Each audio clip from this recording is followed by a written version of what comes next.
Let's get started. So this is the final class of the 3 days. Hoping that we can finish covering all the sutras today. I think we can. There's only 11 left, unless the conversation is, quite in control. Then we should be able to make it. So let's hope for the best. Promise I will not ask questions. No, please ask questions. I think it should be still fine with questions. All right, so let me share my screen.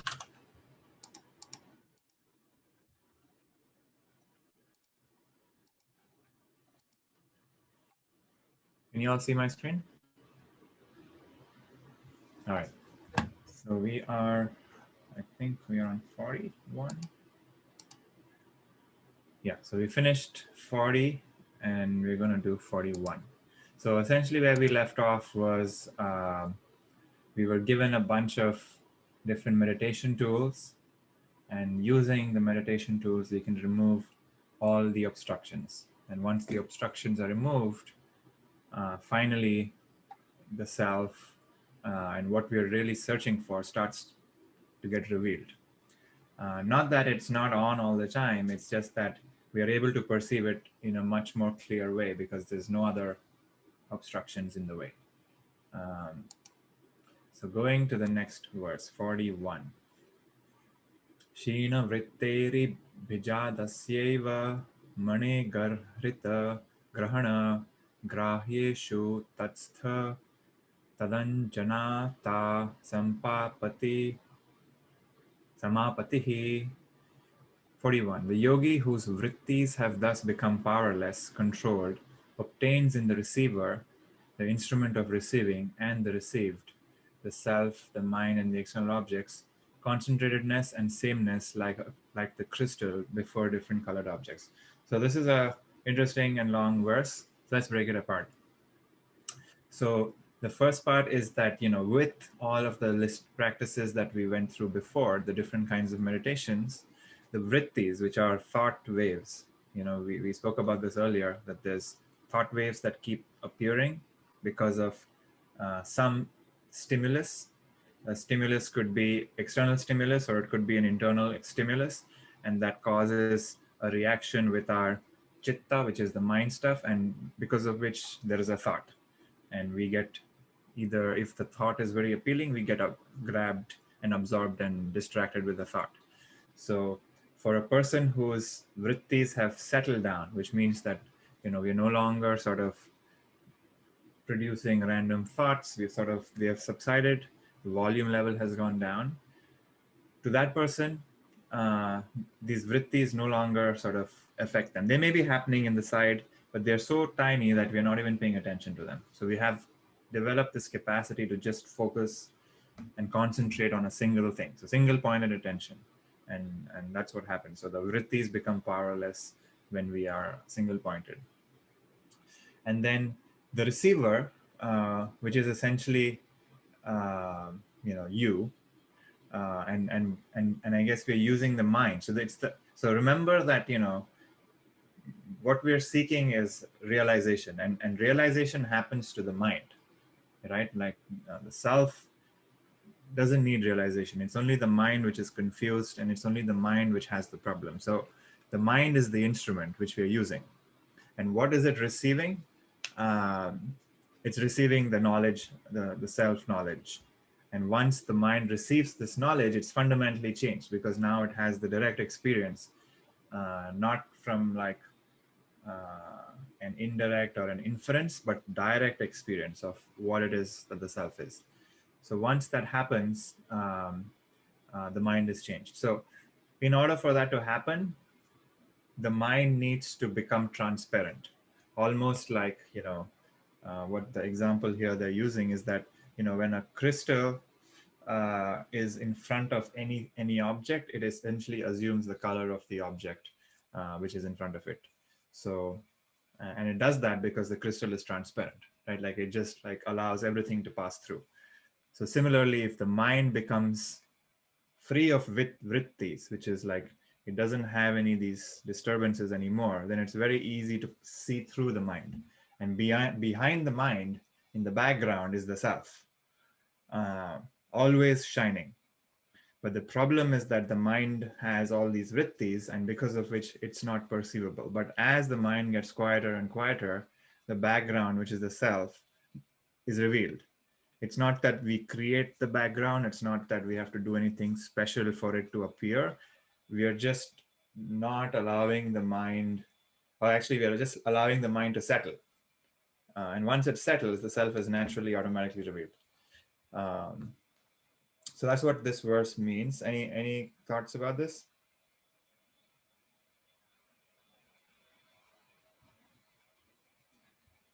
Okay, so let's do the next one. Tatra shabdartha jnana vikalpaihi sankirna savitarka samapatihi. 42. Sound, meaning, and resulting knowledge being mixed up is called samadhi with question.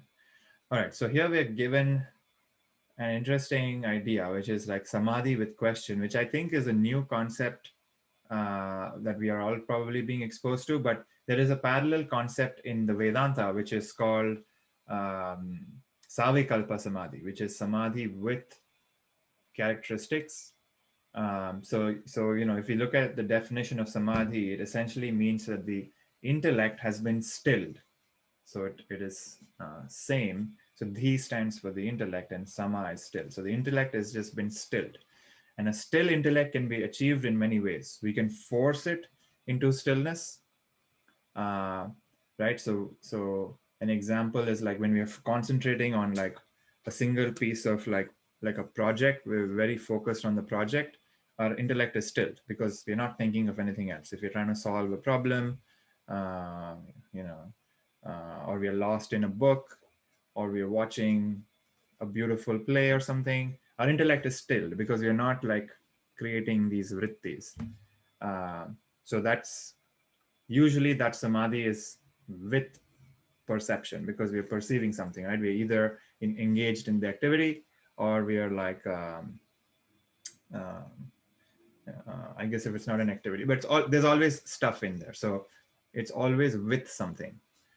So this is where, so in the case of, our meditation, so when we are meditating with the idea that I am aware, that is also an object. So we're using an object to still the mind, right? So we're using the support, and what can happen is that the mind can get so absorbed in the thought. So kind of like, if our mind starts to become mechanical and repetitive, it kind of goes into this state where it's almost like in a trance, right? Like we just get so absorbed and zapped in the mantra or in the sound or in this thought that I'm aware, and that itself stills the mind, right? And we've all had those experiences where like by repeating something, our mind starts to quieten. But if we take that to the extreme, we can completely get absorbed in the mantra itself. And that results in what? It results in us getting some sort of resulting knowledge that there is this state that I can get to because of this mantra. So what happens is like our experience will say, oh, it's because of this mantra that I was feeling so good. So we kind of, because there is this tool that is still there, whatever pleasure that we get or whatever bliss that we derive, we will attribute it to the mantra because our mind still has this mantra in, I guess it's still using this mantra to experience the samadhi. So this still doesn't free us because we still attribute joy-giving properties to the mantra and we still attribute joy-giving properties to this thought. So this can happen to people where, in some practices, we prescribe like worship to the goddess and all these ideas about stuff. So a lot of people get lost in that world where they think that without this one goddess or without this idol or without these like rituals, they cannot get the samadhi. So even the bliss that they only get when the goddess is in front of them or, when the ritual is being performed. But when they're away, the same story of the cycle of samsara is back for them. And that's because they get mixed up. The knowledge is mixed up, where they attribute the samadhi to the object, not realizing that they've used the object to experience the bliss of themselves. And then we do that all the time, right? Like whatever joy-giving properties exist for us in the different objects that we love, usually we tend to think that it's the object which has the joy-giving properties, not realizing that when I experience bliss with an object, I experience it because for a moment, the object has essentially stopped my mind. And that's sort of like the pleasure principle that even Jim talks about in class, which is, you know, when something I like and the object, which is, you know, which has the property that I like, makes contact with me for a moment, I am experiencing samadhi. But this samadhi is called, you know, in this framework, it's called samadhi with question, because we are still using this object to experience the samadhi. And because of our ignorance, our knowledge gets mixed up and we attribute to the object the properties of samadhi, saying, oh, wow, the object is actually really good. So this doesn't free us, unfortunately. So what we really want is objectless samadhi, which is samadhi without any questions or without any thoughts or without any external supports. And I think the next verse will probably talk about that. Does that make sense? Any thoughts about this?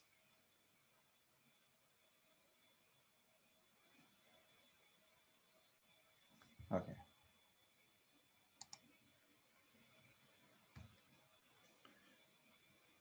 Smriti parishuddhau swarupa shunyavartha matra nirbhasa nirvitarka. So 43, the samadhi called without question comes when the memory is purified or devoid of qualities, expressing only the meaning of the meditated object. So we can take the meditation that we are using in this retreat, which is I am awareness.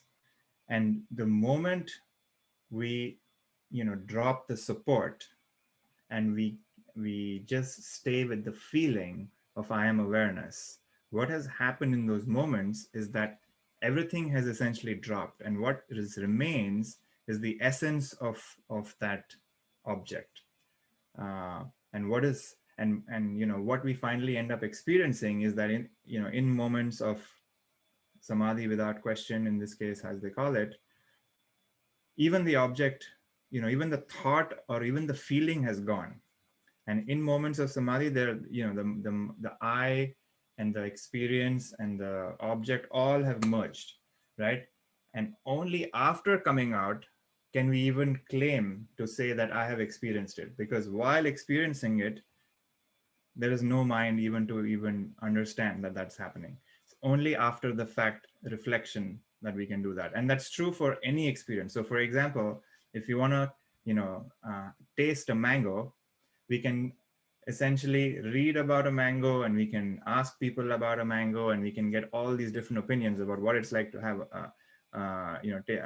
what's the taste of a mango. Then finally, when we acquire a mango and when we eat it, while we're eating it, there is no other thought about it, right? So we're just eating the mango. It's only after we've eaten that can we even reflect and say, yes, this is what the mango tastes like. Because while experiencing the mango, the mind isn't available because our entire attention is on the mango. We can only either focus on the mango, or rather only experience the mango, or we can experience a thought. We have this false idea that we can kind of do two things at the same time.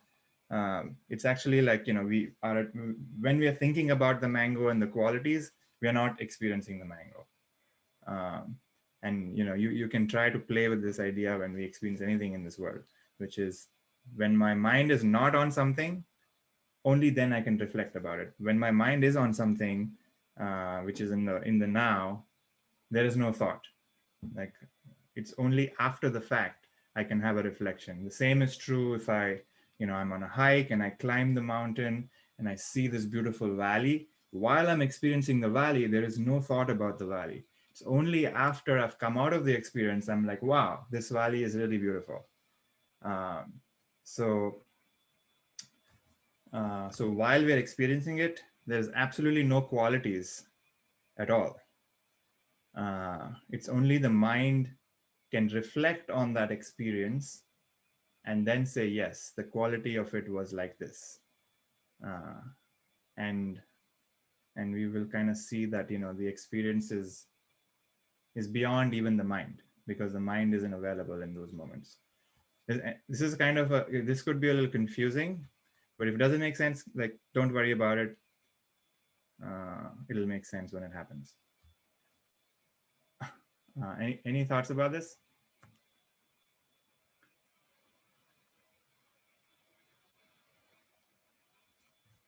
I have a question. Jim does something like, Sorry, I'm muted, Mark. can you hear me now? Oh, you got muted again. All right, you're How about fine. now? I can hear you now. Okay, good. Thank you. Jim does something like tune up the mind. He makes a gesture like this. To He says you have to be there with him at the time. And I've experienced it many years ago when I was studying with him in person. What is that about? Is that like samadhi? You know You what mean I'm the talking about? hand? No, not the hand. It's the feeling of thoughts just stop. Mm-hmm. And maybe you don't know what I mean. I'm not expressing it well. Yeah, I mean, so you're tuning up the mind. That's what is happening. Your mind is letting Is go. that like samadhi? Or is that like So that is samadhi. So that is samadhi, the previous kind of samadhi. the previous kind of samadhi? Okay. Because you're still perceiving Jim, right? In those moments, Right. Yeah. you still may experience the fact that you're in the room. You have like visual perception, you have auditory perception, but it's just that your mind has sort of quietened down quite significantly, and like you're feeling pretty blissful in those moments. Yeah. So it's kind of like, the bliss is always sort of available. It's just that the mind kind of covers it, right? So the bliss is like this, and the mind is always blocking it. More the thoughts, the harder the bliss kind of finds to kind of reveal itself. But as your mind stops, the bliss kind of reveals itself. And when you're around people who are blissful by nature, our minds tend to automatically, what's the word? Tune up, or like sync with those vibrations. And because it syncs up, the bliss now starts to percolate. And that bliss is samadhi with question, because the object is still external. So now your mind may say, it is Jim who is the cause of my bliss. Mm-hmm. Right? Which is still an object. Jim in this case is the object. But now you may go home and say, wow, it was so great to be there. I want to go back again. And you may be lost in that world where you're only seeking to be in that state, thinking that it's because of Jim that I'm feeling this way. And because I could recreate it myself. You could. I think of Jim when I do that. So right. I see him doing it, and and I feel it. Yeah. So that's great. So yes, eventually we can kind of like tune up to him, like he says, and then eventually you can realize that, you can do it even without him. Right. So that's kind of the process, but eventually we want to get to this place, right? Where I can tune up without any external stimuli, any external input. Okay, thank you. That's a great question. So yeah, so that's our direct experience, that we do feel blissful in moments when we are around people and around Jim especially. But we want to get to this place, which is, we have our own ability to kind of tune up the mind. And the more we go here, the more we kind of tune up, but with the knowledge that even when we are sort of, feeling blissed out around somebody else, or like because of a sunset or because of a beautiful piece of music, we need to start to own the bliss, right? And it's and not be confused that it's the object which caused me to feel the bliss. The bliss is always available, but all the object did was it removed the thoughts from my mind, and the bliss was able to reveal itself. So whenever we feel blissful, it's like you're feeling our own bliss in the end. It's just that the event or the situation has just like quietened my mind. And whenever we feel blissful, we can try to even notice what's my mind like right now. Usually it's fairly quiet, like 99% of the time.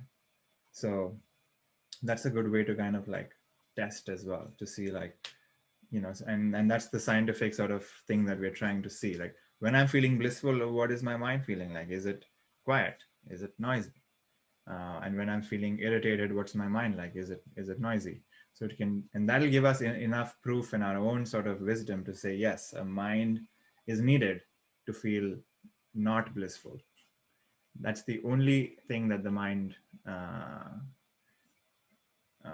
does to us. It covers up the bliss.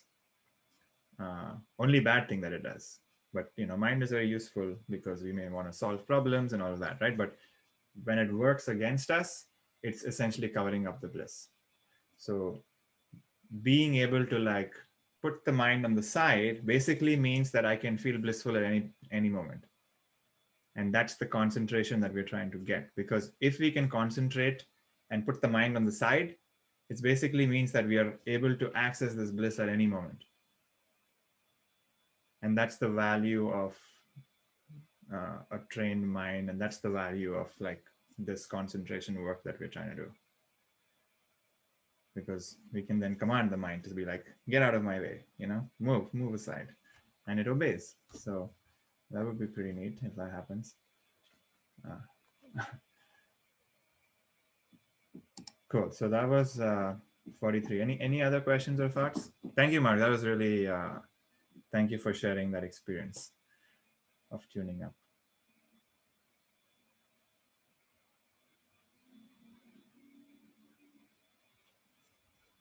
Okay, so let's do 44. Etayeva savichara nirvichara cha sukshma vishaya vyakhyata. 44. By this process, the concentrations with discrimination and without discrimination, whose objects are finer, are also explained. I think the next one is the explanation. Yeah.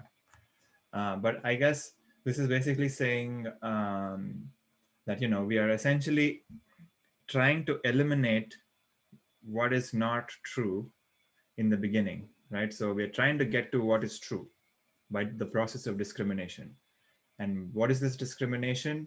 That anything that is perceivable, anything that is temporary, anything that's limited by, time, limited by space, is not true. And I don't want to give that attention. And anything that is, anything which cannot be denied, that's what I want to stay with. So the only thing that cannot be denied is the I am. Everything else can be denied. So we want to like deny everything else. And by deny, it's essentially just not putting our attention there. So that's the discrimination that we're doing, because constantly our mind is bringing up stuff for us to focus on. And we have to do the painful work of not paying attention to it, not paying attention to it, not paying attention to it. And what's going to happen is, as we get rid of like the most major things, finer and finer things will start to come up. So in the beginning, we'll get rid of like sounds. We don't want to pay attention to sounds. And then, eventually we'll be like, all right, some emotion is coming up. We don't want to pay attention to emotion, because these are, these are essentially more grosser things, right? Like an external object, which is making a sound, is way more grosser than an emotion, right? So emotion, you could say, is more finer or more subtler than a sound.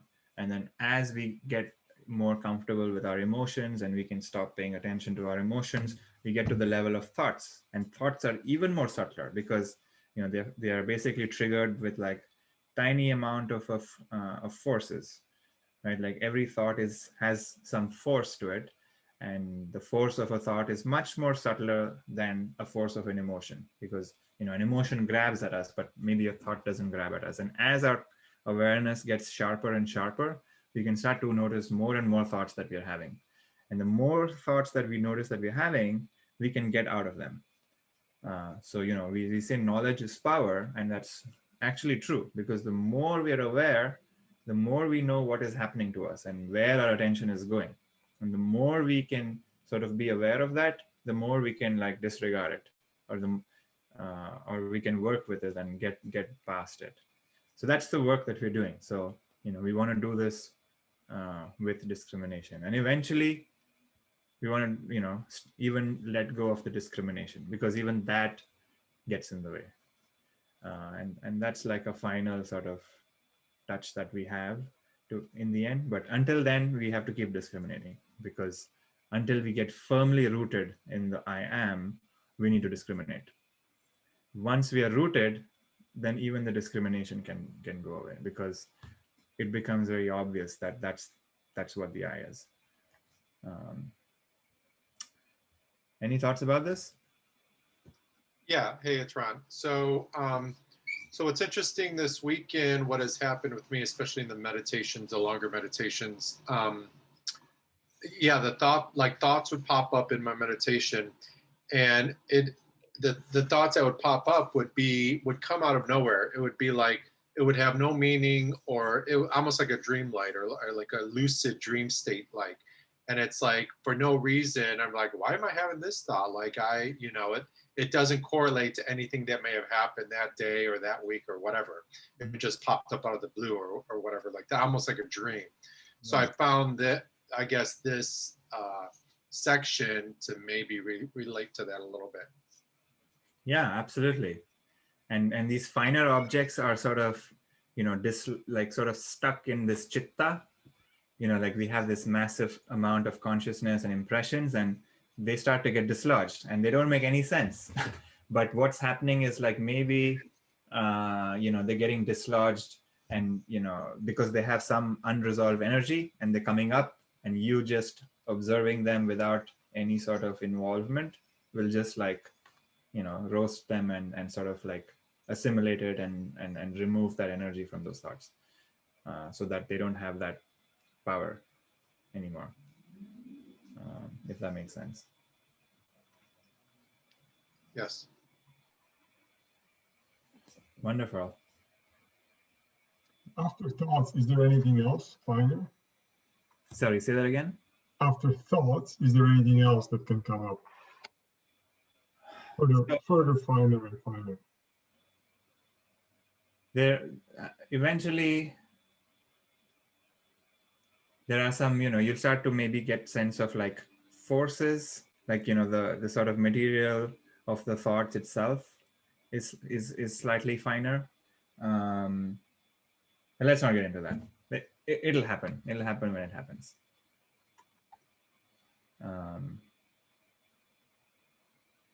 Vibrations. Yeah. Okay, let's do the next one. So this is your answer, Vladimir. Number 45. Sukshma Vishayatvan Chalinga Paryavasanam. So the 45, the finer objects end with the pradhana. So pradhana is essentially means chief, or the main thing. And in this context, it is essentially the material cause of this universe. And the material cause of this universe is nothing but I. Because, if we are to follow logic, if this universe is made from some material, the universe cannot be any different from the original material used. That's the law of nature, right? You cannot make a gold object from stone, or like you cannot make a silver object from gold. Like the material you use has, and the object, which is the effect of whatever you're trying to make, is the same as the cause. It's just in a different form. So, the universe comes out of the self and goes back into the self. So the universe has to be made from the same material as what the self is. It may appear different, because of like the way it looks and stuff, but the actual manifestation and the essence of it is the is the same material. And what we finally realize is that all thoughts, all emotions, all physical objects are nothing but the self, in a different form, or appearing as a different form.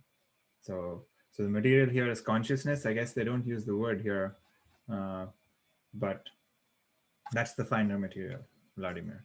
And these are just words that we can try to use, because if you try to think about it, like, what is consciousness? That itself is a overloaded term.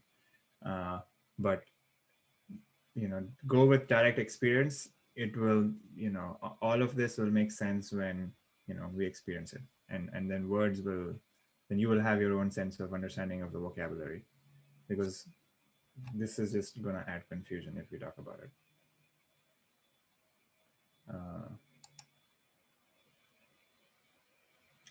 All right, so Puneet, the word pradhana, mm-hmm.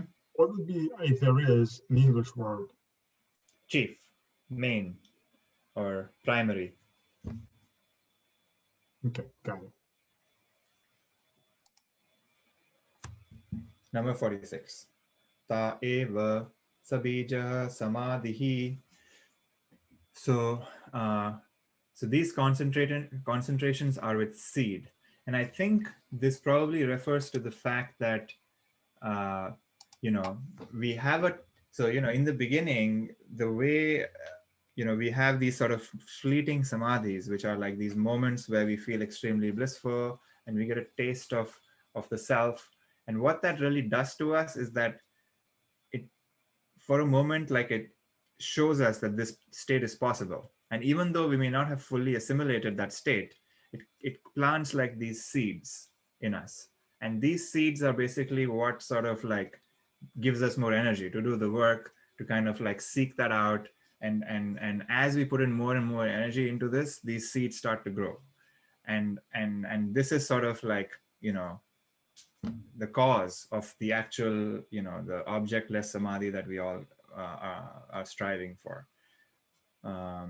So keep trying this, and these fleeting samadhis are very useful, because they kind of like give us the motivation and the inspiration and all of that we need to be on the path. Otherwise, we would just like give it up. So thankfully, these sort of fruits come to us and we feel inspired, and we kind of keep going and keep at it, because the only one who reaches the final goal is the one who is earnest and persists and gives it their all. So we will have moments where we will feel these samadhis, and we may think that, oh, nothing's happening, but actually they are changing our mind in a way, and giving us the energy and the direction that we need. Any thoughts about this? That's the reason why we're here, I guess. Yes, that's the reason I'm here too. Yes, totally. Awesome. So let's do number 47. Nirvichara Vaisha Radhyai Adhyatma Prasadaha. So number 47, the concentration without discrimination being purified, the chitta becomes firmly fixed. So we're given, I'm looking at the Sanskrit, and there's a word called prasadaha there, which essentially is the fruits, you could say, or essentially not exactly the fruit. So when it's the remnants of a sacrifice. So it's kind of like you do a bunch of work, and because of like the efforts that you've made, there is this fruits that you get, or like the benefits of doing all of the work. And that word is called prasad. And usually when you go to a traditional puja in any Hindu temple or a Buddhist temple, I think they call the offering they offer a bunch of food to the deity, and then whatever is remaining is the prasad. So it's almost like it's blessed food. So the kind of the work that we are doing is this sacrifice, right? We are like offering our energy and attention and all of the efforts we're making is this offering to Ishvara, right? The ultimate self, and the benefits that we get is the prasad. So, and the benefit here being, realization. And so here they're talking about, the concentration, which is the efforts that we put in, where there's no sort of supports, which is like without discrimination. If that is firm, and we become very good at that, right? We get rooted in even in that meditation.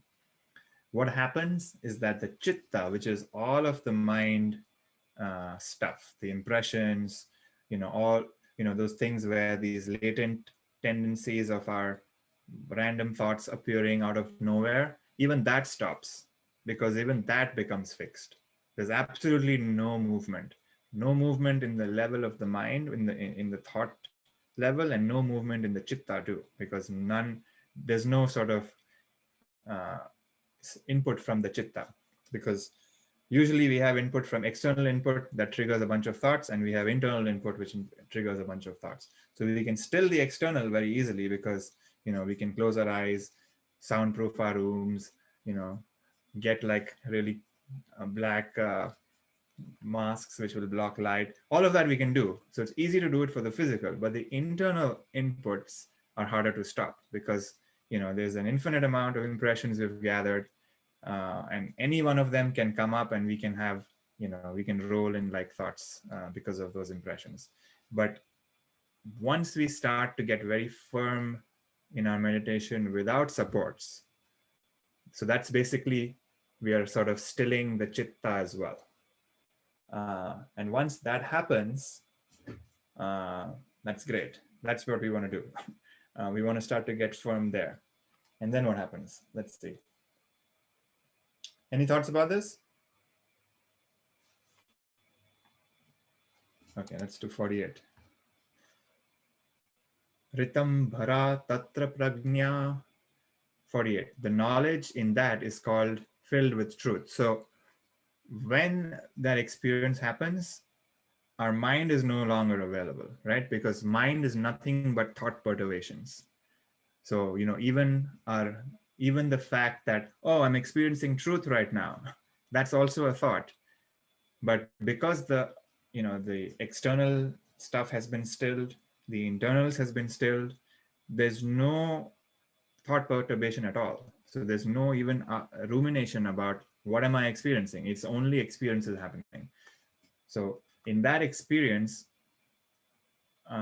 we are directly perceiving the self without any additional object in it, including our own thoughts about it, right? So that's it. Basically they're saying it's prajna, which is just a mass of consciousness. So only consciousness is there. Or rather, prajna, I think, means recognition. So the recognition is there. So I'm just there, and I'm just in that place of only consciousness. There's nothing else. Only the self exists there. So this is while I'm experiencing. It's similar to when I'm eating a mango. When I'm eating a mango, if I'm truly eating a mango with my full energy and attention, there's nothing else available. I'm only enjoying the mango. It's only after I finish eating it, or if I finish swallowing it, my first bite, then I can say, this is a great mango. But while I'm eating it, there's absolutely no other thought, because the entire experience and my entire attention is on the mango. So that's similar. So that's what's happening in the experience of the self. So after that, Shrutanumana pragnabhyam anya vishaya vishesha arthatatvat. So the knowledge that is gained from testimony and inference is about common objects. That from Samadhi just mentioned is of a much higher order, being able to penetrate where inference and testimony cannot go. So this may sound, very complicated, but if we take the example of the mango, it's like you can read about the mango, you can ask people about the mango, and you can infer that the mango is sweet and delicious and juicy. But that's pretty much at that level. it's at the level of the intellect. The intellect will be like, yes, when I think of a mango, I think it is sweet because I know people have told me that and I've read it in books and all of that. But the moment I eat it, that experience is so beyond my intellect that, that an idea that, oh, mango is sweet, doesn't even make sense because I have had the direct experience of it. Of course it is sweet, like that's obvious because I know what it tastes like. Until then, my understanding was very different, right? But the moment I experience it, I'm like, whoa, this is a completely different, it's a completely new feeling that, and like if you were to ask me, have you eaten a mango? I'll be like, yes, I have. And it's great. Before, you may have asked me, how is the mango? And I've been like, okay, I have heard it is sweet. I may be very confident about it, but I will still yet not know what a mango is because I haven't experienced it. It's the same idea that, when I'm experiencing this self without anything, then without doubt, the experience of that is revealed to me. And while I'm experiencing it, there is no thought about it. I can reflect later and be like, yes, that experience was great. The mango was sweet, all of that. But, and that knowledge is direct knowledge, and it is way beyond any intellectual inference or any sort of testimony from like an expert can give me. So that's what we all want to get to, which is our direct experience. And this can only be gained by stilling both the external input and the internal input. So the world, like physical world, has to still, and the inner world has to still. And when both those still for a certain amount of time, then we get the blessing and the prasad, which is samadhi, objectless samadhi. And then 50, tajjaha sanskaro anya sanskara pratibandhi. The resulting impression from the samadhi obstructs all other impressions. So this basically is saying that now that we have had this impression of samadhi, all the other impressions are minuscule compared to it. Like our attention doesn't even go on it, which is why, if you read on like people's experiences of after samadhi, they say the mind was fundamentally changed because this was such a deep experience that, the mind is no longer able to even notice these tiny things that used to bother us before, or like, things that I was so focused on before, like they're meaningless.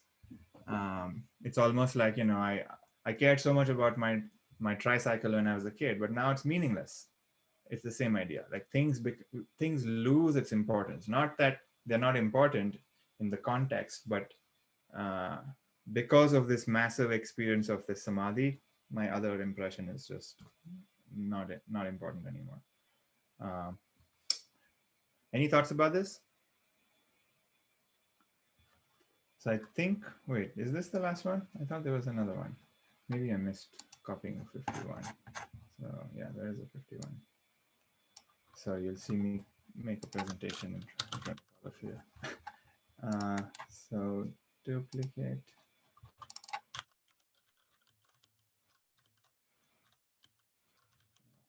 Right.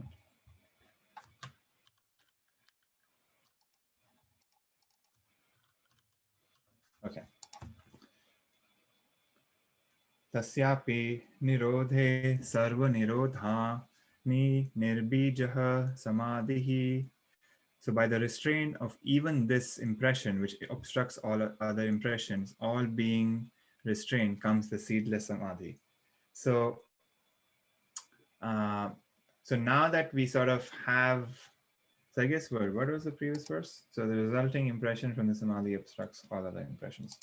Got it. So I guess maybe I mistranslated this a little bit. So essentially what's happening is, in the case where my chitta is being held, I have to make an effort to hold on to it because, these other impressions may sort of keep coming up. So some effort has to be made. But the moment I hold it for a certain amount of time, I immediately experience this bliss of the samadhi that results in me being able to hold the chitta very easily. So essentially after that, I guess this is talking about a moment where like, I guess I get into like the state of like continuous samadhi where, you know, it's very clear that I am the self at all times. So, you know, for folks who have studied the Vedanta, we have this idea of like, you know, samadhi with characteristics or with qualities. Then we have a samadhi without qualities. And then we finally get to this third samadhi, which is samadhi, which is natural in the natural state. And I think this is what they're talking about, which is, you know, it's very easy to now sort of go there because we have now developed this ability to like suppress all these other impressions. And then we don't need to even suppress it because, you know, it's not needed. So we kind of get rooted. So we get rooted in each samadhi. So the first samadhi is rooted with, you know, with question. So samadhi with question was when there was an external object and we were able to tune up the mind. So we get rooted in that experience. Once we get rooted in that experience, we can drop that support. We no longer need the support, and now we can try to experience samadhi without any objects. But that's going to be a little difficult because these, you know, thoughts are going to start to come up from the chitta. Random thoughts are going to start to come up. So we'll have to apply some effort to keep putting those thoughts at bay. And once we experience that, we get rooted in that samadhi. And then finally, when we get to the third samadhi, which is try to like get let go of our control of the chitta also, of our mind stuff, we get rooted in that samadhi. And that's this samadhi that they're talking about, which is the seedless samadhi. So it's all a sort of a progression. And, you know, it requires effort. And, but this final samadhi is claimed to be effortless, where we no longer have to put in any efforts. Because if we are putting in efforts, we're either here or here. I guess, which was maybe verse 50, was it? Yeah, so like we are in one of the previous samadhis because there's still some impressions which are still there and we have to sort of restrain them. But when we finally get here, there's no effort needed at all. Everything just becomes natural and continuous. So any thoughts about this? Hey, so real quick on the three differences, I get 49, 50, and 51. I guess from Vedanta vocabulary, would you say like one is Sahaja Samadhi, the other Nirvikalpa Samadhi, and then the other one, the last one, I forget what it's called. Savikalpa Samadhi, yes. Salvi. So the most basic one is Savikalpa. So it's essentially samadhi with thoughts or with. Oh, that's Salvikalpa. Okay. Yeah. So Sa is essentially the Sanskrit for with. So Sa Vikalpa, Nirvikalpa is without Vikalpa, so without thoughts. And then the last is Sahaja Samadhi, which is natural. So there are thoughts, but it's. It. Okay. Yeah. Got it. So here you can kind of come into the world and be in Samadhi all the time. Yeah, so that is the path, and that is the entire journey of the Patanjali Yoga Sutras. And of course, there's like more chapters, but they talk about like different practices and more of the, you know, the 8 limbs of yoga, and they go a little bit into that. So I recommend like reading that. It's kind of interesting too, and you can, you know, use some of those tools that exist in that world. But as is always, we have to go back and read the first sutra. So actually, let's read the second one because this may make a little bit more sense now. So yoga chitta vritti nirodha. So yoga is restraining the mind stuff chitta from taking various forms. So hopefully this verse now makes a lot more sense, because what we are trying to do is we are trying to restrain both the chitta and the thought waves. So vritti and chitta we're trying to restrain. So that's it. This was great. And I think I want to also end this with the chant. and then we can answer any questions if we have any. So feel free to join, or you can just listen to this too. Yogarato va bhogarato va yogarato va bhogarato va sangarato va sangavihina sangarato va Sangavihina Yasya Brahmani Ramate Chitta Yasya Brahmani Ramate Chitta Nandati Nandati Nandatyeva Nandati Nandati Nandatyeva Nandati Nandati Nandatyeva. Yay. Thank you. So this is the meaning of the verse and the entire reason why we pursue this path. Only the one who knows how to revel in the self can truly enjoy this world. So let's all hope that we can get there and put in as much effort as we can. Because if you remember, the ones who put in most amount of effort and energy are the ones who obtain it speedily. I think it was verse 20 something. That's it. So if anyone has any questions or thoughts,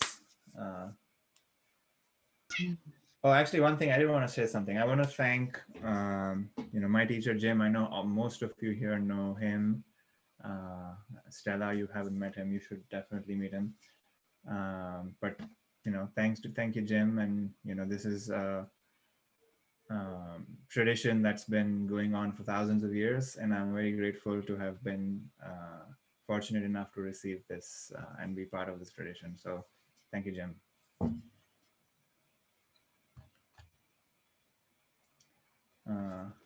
Cool, party time. What? Thank you for Great to be with all of you this weekend. Have a good week and a good new year. Bye, Thanks. Sound. Bye, Stella. Hopefully we could see you guys in Jim's class one day soon, or us get together one day soon in person. Yeah, that would be great. I think that day is near.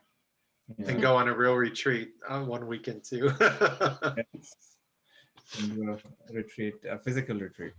Yes.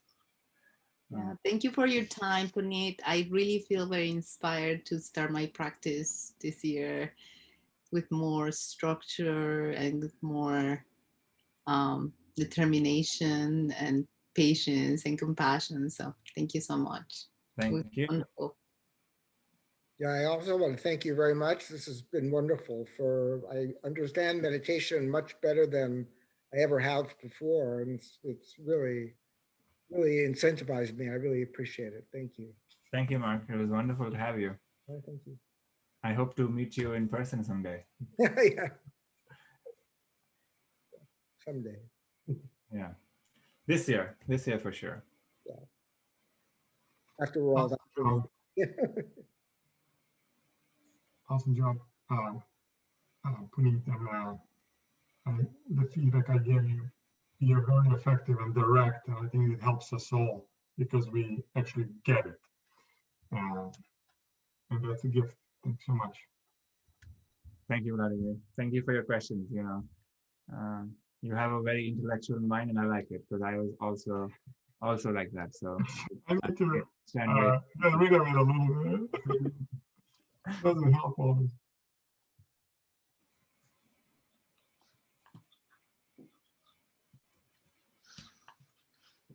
Cool. Okay, see you guys later. Gonna go eat. Bye. Puneet, I have some questions that kind of became relevant during the very last class this hour. Mm-hmm. So maybe, when people say that somebody got enlightened, let's say a Buddha status, is that the last samadhi as you were describing, or is it even the second samadhi? That's a good question. I think, I don't know. Like what you would say is, so if you feel like the only measure I would say, like, you can never measure somebody else, right? Or you can only measure yourself. If somebody's saying they're enlightened, there's no way for you to know that's true or not. All you can know is, are you enlightened? And that basically means that if you feel, like if I asked you the question, who are you? And if you know for a fact who you are, then you're enlightened. If you still have doubts about it, and if you're still, I think I am this, or I think I'm not this, then there's something to still sort of pursue. But all I can say is, like, if you feel like a person, then you're still not grasp the ourself, you're like yourself nature. That's all I can say. Like, I mean, I can't comment on somebody else and be like, are they enlightened or not? But you can only like look at your own experience and say, like, because from what I've heard and from people which I respect, have told me that enlightenment is self-validating. You don't have to like get somebody else's opinion and validation from it. It's kind of like, having sex, right? Like, or having an orgasm. Like, it is self-validating. Nobody will ever, like, you will never need to ask somebody like, what does an orgasm feel like, or like, so it's kind of like that, where we will know when it happens. Great. And then this book I ordered, you sent me the link. You also came with this card. It says Vedanta Press, and it's of all places in Hollywood, California. Are you subscribed? They also have some like emails that they send out. Is that when you buy some books, or it just happened to be that they were selling it there? No, so basically this guy who wrote this book was this monk who came to America in like the late 1900s. And he set up what is this institute called the Vedanta Society of the Vedanta Society. He's obviously passed because it was more than 100 years ago. But the things, the order still exists. They still are, there's still teachers there who are teaching, and they have a publication, and they have a lot of teachers who write books on these topics and stuff. So they're like a huge resource for spiritual books on the Vedanta. So yeah, I would recommend getting some books from there if you want to. I think like there's a guy called Swami Vivekananda who's written like a bunch of books who's pretty good too. Maybe I can send you some links after. Okay. All right. But I'm thinking, should I subscribe to their mailing list and e-newsletter list? Sure, go for it. Doesn't, you can choose to subscribe. If it's useful, that's great. If it's not useful, you can unsubscribe. Thank you. For sure. Thank you. Hey, Govind. Oh, hi, Stella. Sorry, I just wanted to say thank you again. I know we had our one-on-one earlier, but thank you for organizing this and leading this. I really appreciate it. Yeah.